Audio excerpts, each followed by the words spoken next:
আসসালামু আলাইকুম। ওয়ালাইকুম সালাম। কে ইভানা? হ্যাঁ ভাইয়া। তোমার ফ্রেন্ডের থেকে তোমার আইডিটা নিলাম। হ্যাঁ জানি আমি, ও আমাকে বলছে। ও আচ্ছা। জি ভাইয়া, কিছু বলবেন?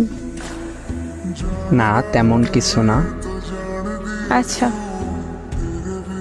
তো কি করো? পড়া শেষ করে অনলাইনে আসলাম। ও আচ্ছা। আপনি কি করেন ভাইয়া? এই তো আড্ডা দিয়ে বাসায় আসলাম কিছুক্ষণ আগে, এখন শুয়ে আছি। আচ্ছা। একটা কথা বলি,